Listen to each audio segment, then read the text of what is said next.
Good evening, everyone. Those who are here live and those who are joining us live via Facebook. We are excited to begin a new Masechta, Masechtas Yom Tov, otherwise known as Masechtas Beitza. And we're going to jump right into it. It's going to be discussing, of course, laws that have to do with Yom Tov. Now, we've previously learned Moed Kotin, which has to do with Chol HaMoed.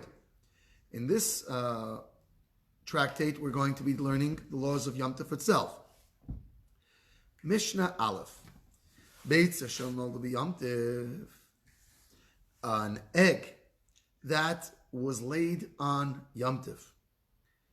Beis Shammai Yomrim, Beis Shammai says te'ochel. Beis Shammai says that one may eat this egg. Now, I should note that there's a lot of Gemara on this Mishnah, and so it's important we fully understand what's going on here, even to understand it from a Mishnah perspective. We start off Beitza shel noldu Yom Tov, an egg which is laid on Yom Tov, or literally that is born on Yom Tov. But this would be the same halacha. The same halachas would be as if it was born on Shabbos. So Beis Shammai would hold that one may eat it, even though it was laid on Shabbos. We'll soon see why. Te'ochel, it may be eaten. The only reason why we use Yom Tov is because on Shabbos you would have to eat it raw. Now, some people do eat raw eggs, notably chasanim, I believe, are known to drink raw eggs. That helps their voice. But generally speaking, people like to cook their eggs. So, therefore, the Mishnah here employs the more usual scenario of a person desiring to eat this egg on Yom Tov, because you can actually cook it. Beis Hillel says, Lo yisayachel, you cannot eat it. Now, the Gemara, Beis Hamad Beis, explains that an egg that is laid is always ready the day before. It's completely ready and developed the day before it's laid. So we all know the story of the goose that laid the golden eggs. And I figured that this guy decided he was going to kill the goose and get all the eggs that are inside. But he was a shaita because he didn't know that it's only developed the day before. So, now the issue here is the idea of hachana. Now, the original prohibition in this particular case is based on the following. It's based on a scenario where either Shabbos directly precedes Yom Tov, so it's Shabbos and then Sunday is Yom Tov, or alternatively, it's Yom Tov on Friday and then Shabbos is the next day. So the issue is that we are not allowed to prepare from Shabbos to Yom Tov, or vice versa. Erev Shabbos, Erev Tafshilin, I should say, that we make, what we're doing is we're mixing the meal of Shabbos and Yom Tov together. That's an Erev, it's a mixture. And we can only eat things that are cooked somewhat, that it's edible on Yom Tov still. So, for example, we're going off track here, but it's important that we understand the general idea. Generally speaking, a person can put up a cholent, for example, with meat in it, right before Shabbos. Immediately before Shabbos, even though it's uncooked, you can put it on your blech, and then Shabbos afternoon you can eat your cholent. What you can't do is you can't put it up like an hour or two before Shabbos. You have to put it up either that it's somewhat ready, ben drusai, which is like Cajun. What is it called? Not Cajun. Cajun is the burnt. It's half whatever. It's even a third cooked. Or half. So that's either it's partially cooked, that it's edible. Alternatively, it's not cooked at all, and you put it right before Shabbos. So now that has to do with another idea. But the point is under normal circumstances on Shabbos, you can On Friday, you can put up a cholent right before Shabbos. However, when it comes to Yom Tif, and you want to prepare food on Yom Tif that you're going to eat on Shabbos, so first of all, you have to make an Erev Tavshilin. And secondly, the food has to be ready before Shabbos. Why? Because what you're technically doing is you're preparing it for the meal that's before Shabbos. You didn't eat it before Shabbos, that's a technicality. But you could eat it before Shabbos. But if you were just to prepare on Yom Tif to Shabbos, that's prohibited. You're not allowed to prepare from Yom Tif to Shabbos or Shabbos to Yom Tif, certainly not from Shabbos to Yom Tif. So now, the issue here is as follows. When a chicken lays an egg on a Shabbos that was preceded by Yom Tif or vice versa, so when was this egg being developed? The day before. And so it was being prepared. So according to Beis Hillel will say, it's being prepared. It doesn't matter that you weren't the one preparing it. It's being prepared on the day before. And we're not allowed to do that. We're not allowed to partake in that. And so therefore you'd have to wait till after Shabbos or Yom Tif in order to partake. But Beis Shammai argues with this for a possibility of one or two reasons. One, it's possible that they don't agree with Beis Hillel's assertion of hachana, that hachana that takes place, preparation that takes place by itself, is still considered a hachana and you're prohibited from partaking. That's one possibility. And the other is, we're going to get to in a moment. Now, this idea that when it's Shabbos and Shabbos follows a Yom Tov or Yom Tov follows a Shabbos, you wouldn't be allowed to eat it. So according to Beis Hillel, on an ordinary Yom Tov that is not preceded by Shabbos, we have to worry by allowing eggs to be, freshly laid eggs to be eaten. Why? Because then people might not distinguish between that and a Shabbos that does come, a Yom Tov that does come after a Shabbos. So being that sometimes Shabbos comes before Yom Tov or vice versa, so therefore always you're not allowed to eat an egg that was born on Shabbos or Yom Tov. You following? In order to make no differences. And so now it's possible that Beis Shammai disagrees that we're going to make a rule for always for the fewer times that we would be prohibited from eating an egg that was born on Shabbos or Yom Tov when there was a day before. So, in summation, let's wrap this up because there's review this because there's a lot of information that I just said. Beis Shammai says that an egg that's born on Shabbos or Yom Tif may be eaten. Now, it's possible that they would agree with Beis Hillel on a case where the Gemara discusses where there's a Shabbos before or after. But any other case, any other Shabbos or Yom Tif, you would be allowed to eat the egg. According to Beis Hillel disallows eating an egg on Shabbos that's freshly laid on Shabbos or Yom Tif, regardless of whether it's preceded by a Yom Tif or a Shabbos or not. Why? Because they were concerned that people would confuse the law and then end up eating on a Shabbos, an egg that's laid on a Shabbos that's preceded by a Yom Tif or a Yom Tif that's preceded by a Shabbos. And according to Beis Hillel, the hachana is not allowed even though it's a passive hachana. You didn't actually prepare anything. It's being prepared by itself in the chicken. Nevertheless, he holds that you cannot partake in it. Okay, now, we just stated an anomaly. We just had a situation, a case, where Beis Shammai is more stringent. Where Beis Hillel is more stringent than Beis Shammai. Usually Beis Hillel is the lenient one, and Beis Shammai is the strict one.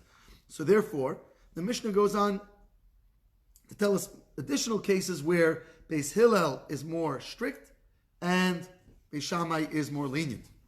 Beis Shammai says, Sa'ur b'kazayis, the violation of having leavened substances on Pesach is for a leavening agent, for a leavening agent, yeast, or is a kazayis, the size of an olive. v'chometz b'cheiseves. But regular chametz, not a leavening agent, but bread or anything else, would have to be the size of a date, which is bigger than an olive, of course. So that's what Beis Shammai says. So Beis Shammai is more lenient when it comes to actual chametz, as opposed to a leavening agent. A leavening agent, it's a smaller shear, so he's more strict with the leavening agent. But the chametz itself would need to be a slightly bigger, which is the size of a date. Beis Hillel does not distinguish between whether it's a zeva kazayas. He says whether we're talking about a leavening agent or the chametz itself. In such cases, in both cases, you would need the size of an Aleph, which is smaller. So Beis Hillel is being more strict. Now, this is, of course, talking about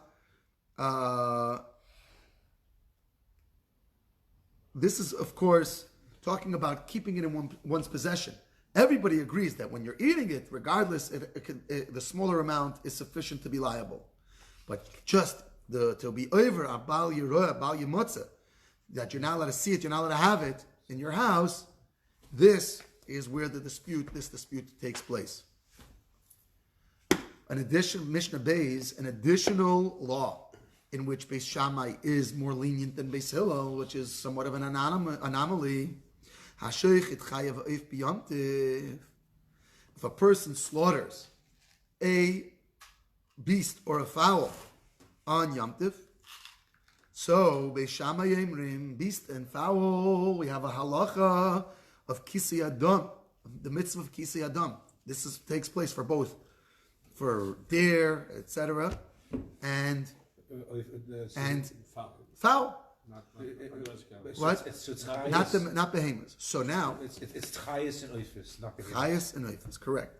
So now you have a mitzvah of Kisei Adam, that after you slaughter the animal, you have to cover it with something, with a substance. We're going to get into what substance. That could be usually earth, sawdust, or whatever it may be.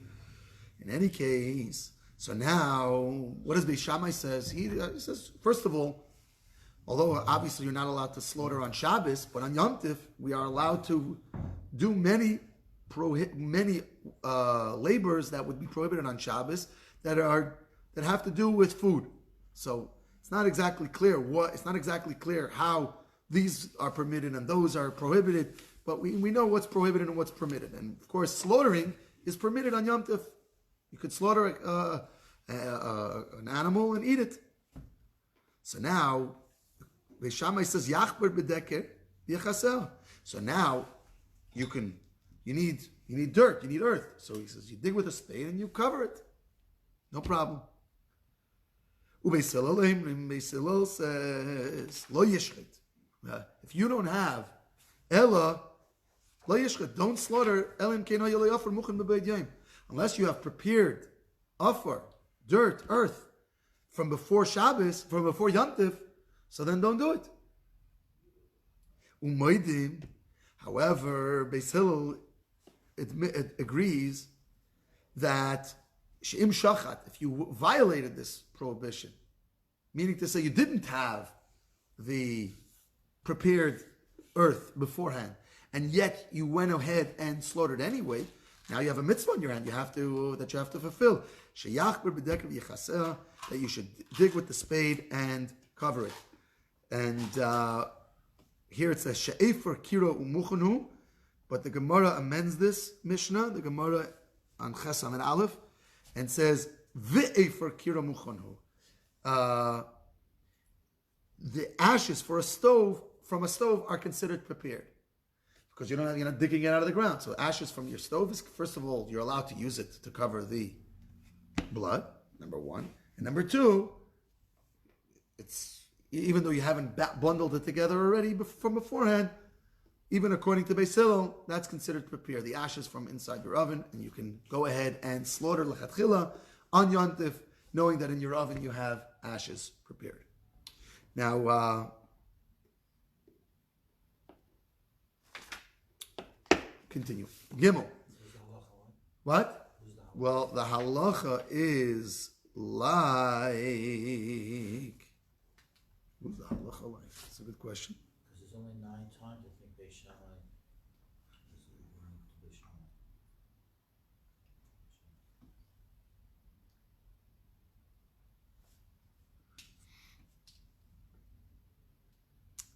That's a good question. I'd have to look it up.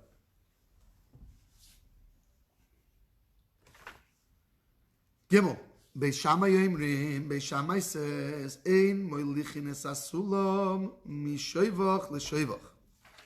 So, a person has a dovecote. Dovecote is it's usually up high on a pole, and they have like this little bird houses where that birds put their nests in there, and it attracts birds.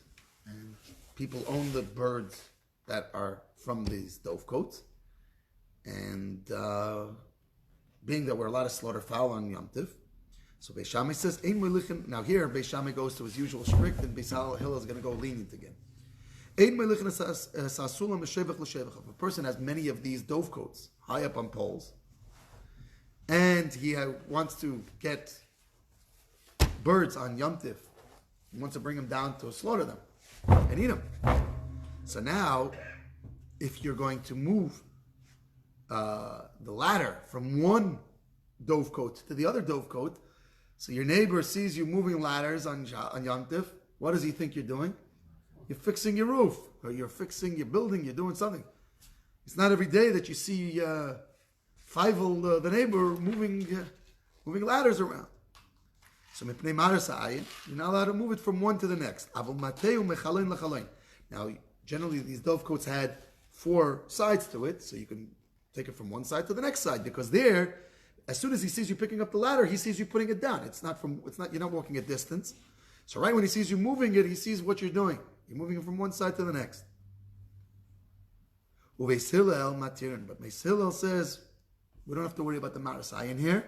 You can move it from one dovecote to the other dovecote without an issue. Beis Shammai says, Lo yitel, in general, we said, before I said you can't move it from one dovecote to the other dovecote. Even in the same dovecote, even in the same side, Lo yitel, you cannot take down a bird to slaughter, Elaim kain ni ana miba'id yain.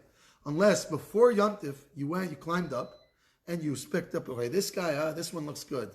This one with the polka dots on the back. This is one I'm going to use on Yom Tif. And this one with the slightly brown feathers, I'm going to use this one. Why? Because otherwise they're muktzah.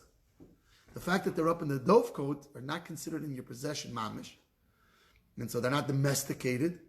And so therefore they're muktzah. How could they not be muktzah? As if you prepare them before Yom Tif. So according to Beis Shammai, he says you have to actually climb up and designate them by grabbing them, by holding them. And you can't just say all of them. You'd have to designate which ones you want. Beis Hillel says, he can stand on the bottom in his own place. This one and that one I'm going to take. And point out, he doesn't even have to say it verbally, he can even do it in his mind.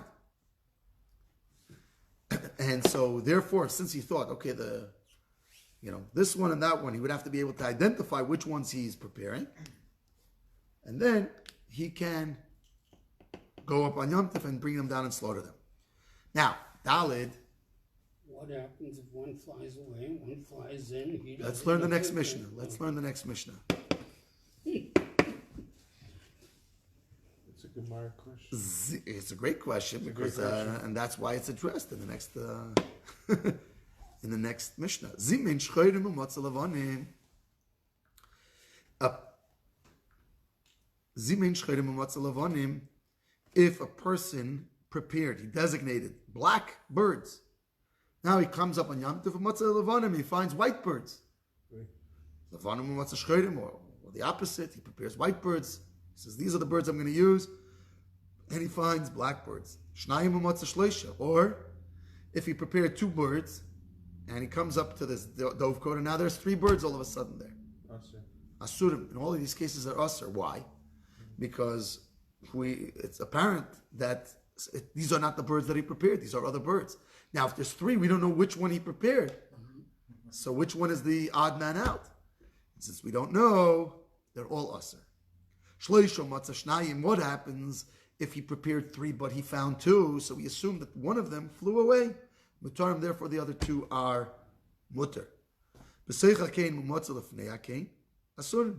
If he prepared ones that were in the nest, and he finds them on the ledge outside the dovecote, asur, they're asur, because we can assume that these are different ones. The ones that were inside flew away somewhere, and the other ones are now resting there. But if these are the only birds around there, so then we assume that these are the ones that they were inside and now they're outside. Hey, Beishama Yemrim, Ein Misalkinis Hatrisin B'Yamtiv, Beis Hillel Matirun Af Lahachzer. Shammai says you cannot remove store shutters on Yom Tiv. Beis Hillel says not only you can remove them, but you can put them back. What are we talking about here? So in the olden days, in the markets, they had like Shuk Machane Yehuda type of place. Yeah, or like a flea market. So each place has their booths, and they have their shutters, and the shutters would go over the windows and entrance to the store. And then they would come in the morning, unlock the shutters, open the locks, and take the shutters and put them on the floor, and put merchandise that was packed up in the store out in front of the store. This is common even today. Not necessarily with the shutters, but this practice of bringing material that's in the store into the front of the store. So now I should point something out that you may or may not be aware of. The halacha is that you're allowed to sell things on Yom Tov. L'tzeirich Yom Tov. So a person, it's not commonly done in our day and age, where we open shops on Yom Tov, but you're allowed to sell on Yom Tov. So for example, a common example of this is you have a woman who gives birth on, let's say, on Yom Tov, and the Yom Tov is going into a Shabbos. So now, if she gives birth to a baby boy, now we got to make a Shalom Zacher. We don't have all the food for a Shalom Zacher, so what do? So the halacha is that he opens up his shop, and the bride fills up his carts with whatever he needs, and you don't make an exact cheshbon. You don't say, okay, this is $1.95. You just, okay, that's, you keep in your mind, that's about $100 worth of stuff, and after Yom Tov, you pay him. Now, in truth, even Shabbos, we could do this. What's more, money is only muktzah on Shabbos and Yom Tov because we're afraid that if we're going to handle money, that we might borrow money or take things on credit, and then we're going to write down. And writing is asur on Yom Tov and on Shabbos. But me'ikar adin, there is no malacha of selling or handling money. Me'ikar adin. So money is muktzah again because we're afraid they're going to write. And then mekach memker, buying and selling, is a further issue because we're concerned that then we're going to use money or then we're going to write. What if you use barter? So there are situations where we can buy things. For example, the one I just described on Yom Tiv. Or somebody who came in late, showed up, whatever it is. It doesn't have food. The person could open a shop. And apparently in the olden days, people would do this lachatchila. They would open up shops for l'tzeirich Yom Tov, for a couple hours. People could buy things. Of course, they're buying it on credit. And we don't weigh it or any of the usual things, of course. We just, approximate things. So it would only be for people who he knows, and he knows that they're going to come and pay him back. So it's for acquaintances and friends, etc., family. So now the question is, can we take these off because we need it for the people need it to get food from the store? And then so Beis Shammai says you can't. Beis Hillel says not only could you go through this process, it's not considered building or on Yom Tov like, but you can even put it back towards the end of the day. Why? Because if you're not going to allow him to put it back, he's not going to open it. He's not going to open in the first place. He's not doing major business here. He's doing, my good friends. Okay, come, let's. But if they're not going to allow me to return it, so I'm not going to open it. I'm not going to open it and then have to stay there the rest of the day with my shop unkept, and I'm going to have to worry about things being stolen. I'm going to go back home. Now, if these shutters, if it's like a mall which is closed, right? It's a mall, it's an indoor mall. and he has the key. He's one of the owners of one of the shops, and so he has the key to the mall. So he's not suspecting that other people are going to come in there. Then he would not be allowed to put it back, even according to Beis Hillel. Why? Because there's no reason to suspect that somebody's going to steal anything. The whole place is closed. Beis Shammai says, "Ein noitlin es ha'eli lekatziv olav basar." Beis Shammai says that you cannot take it's like a cutting board that's it's a heavy marble board that's used to smash grains, to crush grains. You're not allowed to crush grains on Yom Tov, even on Yom Tov. So since it's generally used for a prohibited thing on Yom Tov, which is to crush grains, so even though you want to use this board, this cutting board, to cut meat here, we're talking about lekatzav lav basar, to butcher meat, you're not allowed to use it. Why? Because the primary use for this is for a prohibited use. Mesil matirin, Mesil allows it. Now it's important that in the Gemara in Shabbos, on Kuf Chaf Gimel and Kuf Chaf Dalid, where this is discussed, the same halacha applies on Shabbos. According to Beis Shammai, things that are the primary use is for a prohibited use is muktzah, because it's a kli shemalachti leisser. It's a kli, it's a vessel that is designed for something that is prohibited on Shabbos. You can't use it. For example, a hammer. According to Beis Shammai, you're not allowed to touch a hammer. Now, what if I need the hammer to smash a nut? Now, in Lubavitch, we don't use crack nuts on Shabbos, but the rest of the world uses that. So if I want to crack a nut on Shabbos, I want to crack open a coconut. So now, according to Beis Shammai, you're not allowed to, since what do we use hammers for? To malacha, to knocking nails. But, so he says, since it's a kli shemalachti, so you cannot use it. It's muktzah, period. But according to Beis Hillel, you're allowed to use a kli shemalachti leisser, let's say the gufay umukemay, for if you need it, because now if you need it for itself, which is, for example, the hammer, I need it to crack open my coconut, or I need it because it's sitting right here, but I want to put my book right where the hammer is lying. I need this space. So then I can move it because I need it either for itself. I need the hammer because I need the hammer for a purpose that's a permitted purpose, or I need it because I need the place. And according to Beis Hillel, which is this is the halacha, by the way, I'm allowed to. Beis Shammai says, when you actually go ahead and slaughter an animal on Yom Tiv, so now the hide, what would they do with the hide? People would lay it down where people are going to walk so that it would process the hide. So he says you can't put it there. You can't intentionally put it down where people are going to trample it. Well, and further, and you're not even allowed to pick it up at all. So long as once the last volume the date volume, olive volume of meat has been scraped off the hide, so now you have no business holding it all together, and it's muktzah. So again, you can't even pick it up. So long as unless it has an olive worth of meat. Mesil says you can. Why? Because he holds of the law of mitoich. Because he says simply, if we're not going to allow somebody to touch the hide, hides are expensive. Who's gonna slaughter an animal and discard the hide?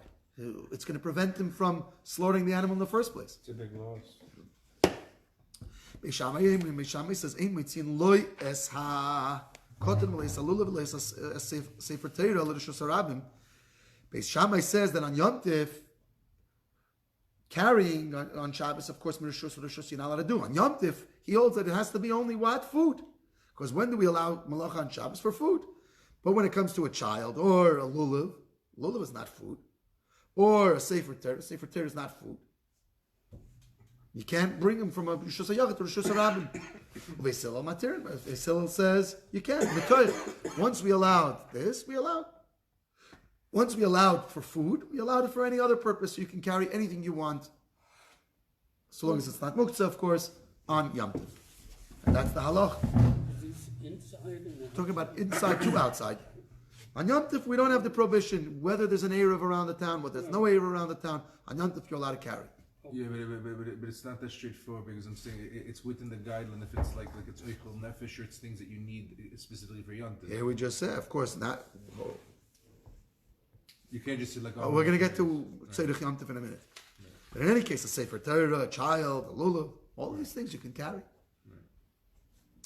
Meishamayim, things that you have no business, that you have no need for, so we're going to get into, you shouldn't be touching. Beishamay says, you are not allowed to deliver challah. What's challah? We're not talking about regular challah. Challah that you made a dough and now you took off the challah for the kohen. Umatones. Matones are the gifts. From every ox, sheep, or goat that is slaughtered, you have to give the right front foot, the cheeks, and the stomach to a kohen. These are called the matonis, the gifts from the animals that you have to give to a kohen. So, Beishamai says, you cannot deliver this on Yantif, bein shehurmu me'emesh, bein shehurmu me'hayim. Whether or not you separated this from before Yantif or on Yantif. In any of these cases, you're not allowed to deliver it on. So Jeff, you'll be out of luck. You have to get your food beforehand. Don't rely on us. I'll be at the showcase. Uveis Hillel matirin, but Beis Hillel permits this. They permit challah and the matanis to be delivered on Yantif. Why? It's all eichel nefesh. Amilem Beis Shammai. Beis Shammai doesn't allow them because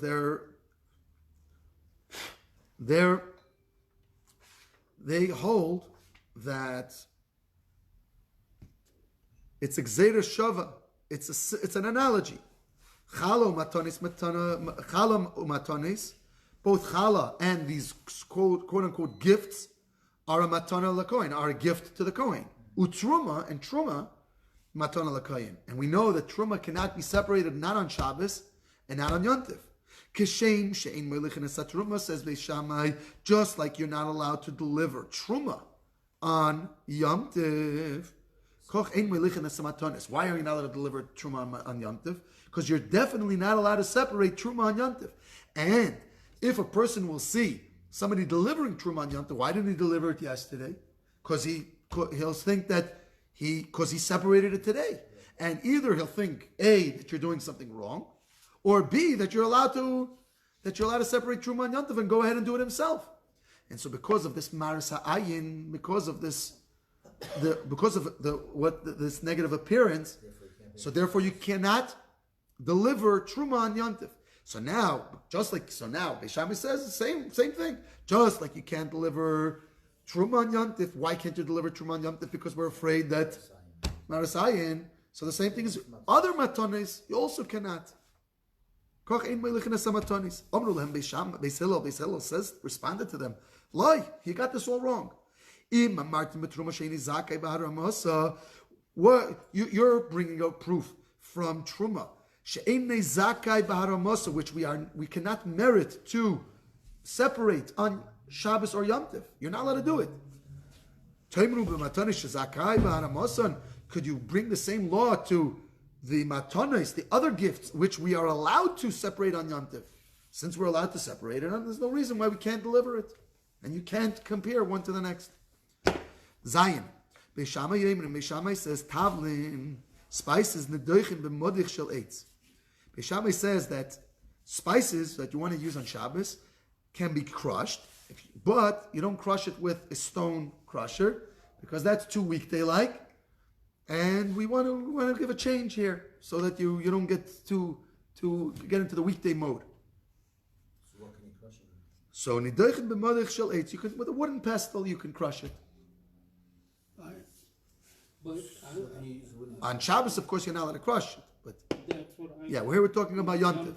Yes, the hamelach and salt.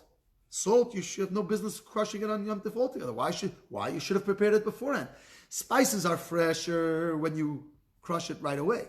Mm-hmm. That's why we have pepper grinders, and other grind it right now when we need it, so it'll taste more fresh.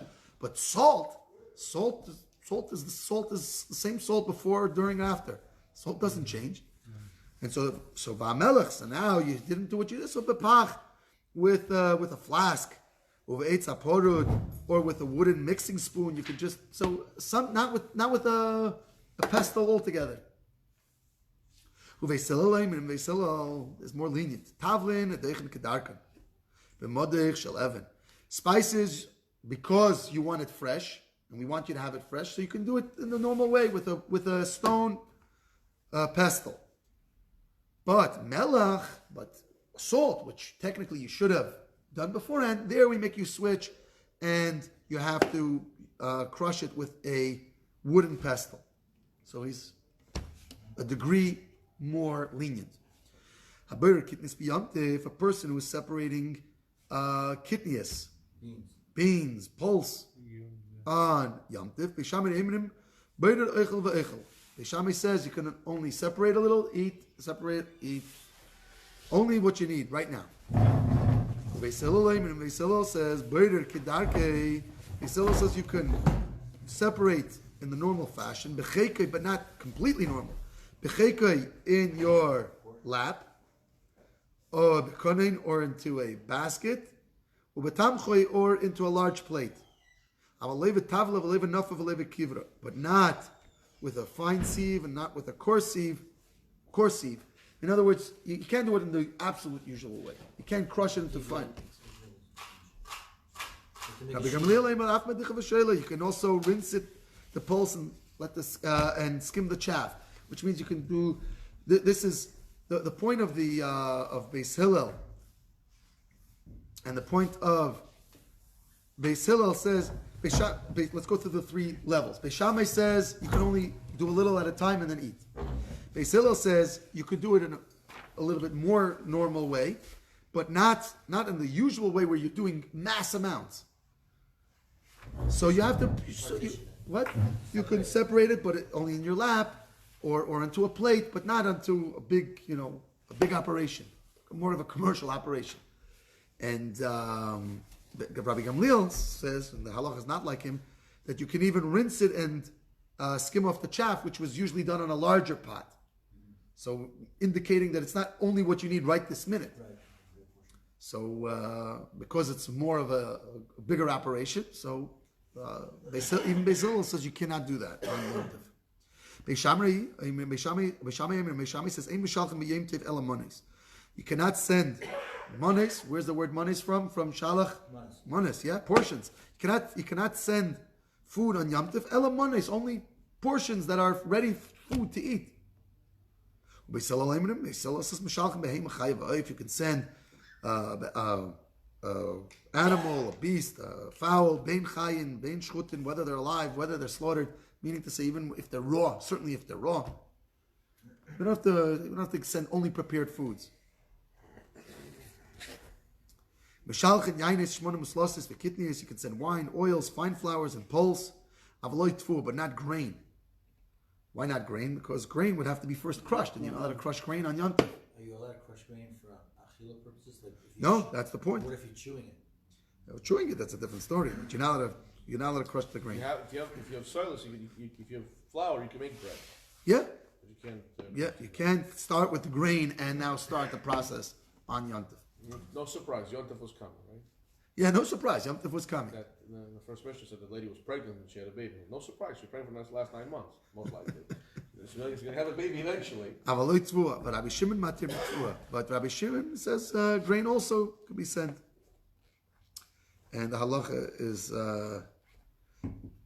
he says that, because according to Rabbi Shimon, he says that while you cannot crush it in the normal, crusher, but you can crush it with a pestle in an informal way. The Chachamim do not accept this. It's also not halacha either. Right, it's not the halacha. It's not like that, and the Chachamim don't allow you to crush grain even with even in an unusual manner. Like you said, they do. What about the pepper? No. So the pepper, what? Crush on Yom Tov. We just said we were just talking about that you can. Okay. That you can with according to Beis Hillel with the regular pestle. Mishalchim kelim, you're allowed to send garments. I think this is the last Mishnah. Yeah. Mishalchim kelim, You can send garments, whether they are sewn up into a cloak or a garment or a cloth, or unsewn, even if it has kalayim in it. What does it mean to say? You're sending this garment, and if it has kalayim, you can't even wear it. So why would you send it? So you can send it because if it's stiff, you can sit on it. If it's not stiff, you can't sit on it because we're afraid it's going to fold up onto your lap and cover you. But if it's stiff, then you can sit on kalayim. So we're talking about this type of kalayim, but this is all in the case, of course, that we need these things, a non-sewn garment, if we need it for some purpose. This is what you were saying before. It's only in the cases if you need it for Yom Tov. Have a sandal, a musmar, but not a musmar sandal. A musmar sandal is a sandal with spikes, which was prohibited to be worn on Shabbos and Yom Tov by the Chazal. There was Jewish people who were hidden in a cave, and there was anti-Semitism going on. They were found, they ran, and they were all tripping over each other, and people got killed in tripping over these spike shoes. So Chazal, this happened on Shabbos, and Chazal made a prohibition. We don't wear these spike shoes on Shabbos because it reminds us of that sad incident. In any case, so you can't use it on Shabbos and Yom Tov, so we can't send such a sandal on Shabbos or Yom Tov because there's no use for it. And certainly not a shoe that is not sewn up because you can't use it. And to sew it up would be, of course, prohibited. Rabbi Yehuda Eimer Aflim in Alavon. Those days, people didn't wear white shoes. Everybody wore black shoes. People didn't wear white shoes. Because you need a professional who's going to dye these shoes. Zakla. This is the general rule. Kol shenei oisim boy, anything that can be used and people will have a benefit from it. B'Yom Tov, mishalchen oisei, anything that people will have benefit from it on Yom Tov, such an item can be sent on Yom Tov, but if a person cannot use it on Yom Tov, of course, it cannot be used on Yom Tov. I did not mention in the beginning of the class that today's class, like all the other Mishnah classes here, is dedicated in loving memory of my dear mother, Rivka Basar Rav Shloimeh, Zechrena Levracha. Please join us next week for chapter 2 of Masechtas Yom Tov, Masechtas Beitza. Have a very good evening. We had 6 people learning.